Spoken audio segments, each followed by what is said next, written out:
Radio Magica presenta Jure, Vesna e l'amore per il caffè. Una storia di Paola Cicuttini ispirata alle attività di contrabbando nel Goriziano dopo la Seconda Guerra Mondiale.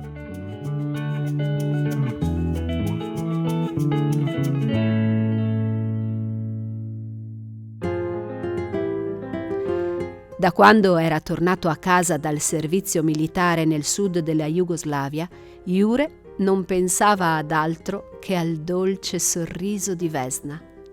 La ragazza gli piaceva dai tempi delle scuole elementari, ma adesso che l'aveva rivista così bella e sicura di sé, si era proprio innamorato. Anche altri ragazzi avevano perso la testa per lei. Vesna non si era ancora fidanzata con nessuno, ma Jure sapeva che non c'era tempo da perdere. Doveva farsi notare al più presto. Sì, ma come? Regalandole un bel vestito? Un gioiello? Ma che gioielli o vestiti? Gli aveva confidato un'amica della ragazza. A Vesna i vestiti non interessano e i gioielli non le piacciono. Jure era rimasto colpito da quella rivelazione, ma era anche un po' preoccupato. Le cose si complicavano. E cosa le piace? Aveva domandato dopo qualche attimo di silenzio. Il caffè. Vesna lo adora. Ma non uno qualunque, solo quello buono che vendono a Gorizia. Ecco, puoi comprarle del caffè, aveva suggerito l'amica, che evidentemente faceva il tifo per Jure. Allora gliene regalerò 5 chili, aveva annunciato il ragazzo. Per andare in Italia avrebbe dovuto attraversare il confine, naturalmente. Jure sapeva che poteva portare in Jugoslavia solo 1 chilo di caffè alla volta, altrimenti alla dogana rischiava il sequestro del prodotto e una multa salata. Ma lui era un ragazzo sveglio e aveva già pensato a una soluzione. Lo avrebbero accompagnato anche la nonna e la sorellina Neda di 7 anni.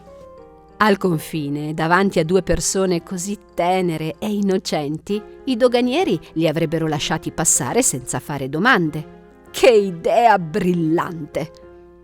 Così, il sabato seguente, i 3 erano partiti su una vecchia automobile color arancione e avevano acquistato 5 chili di caffè nel miglior negozio di via Rastello a Gorizia.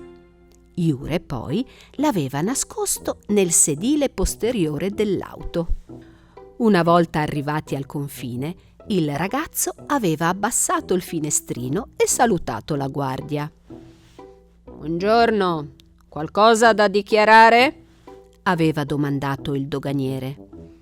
«No, abbiamo comprato solo un po' di mortadella, un cacciavite e un pacco di riso», aveva risposto Jure. «Nient'altro?» «No, signore», aveva concluso il giovane scuotendo la testa. «E quei chicchi di caffè sotto il sedile cosa sono?» aveva indicato il doganiere alzando un po' la voce. Jure si era voltato di scatto.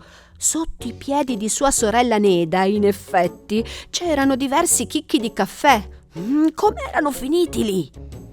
Mentre pensava a qualcosa da rispondere, la bambina lo aveva preceduto. «Questi non sono niente. Dovrebbe vedere quanti ne abbiamo infilati dentro il sedile». La guardia era scoppiata a ridere e li aveva lasciati passare.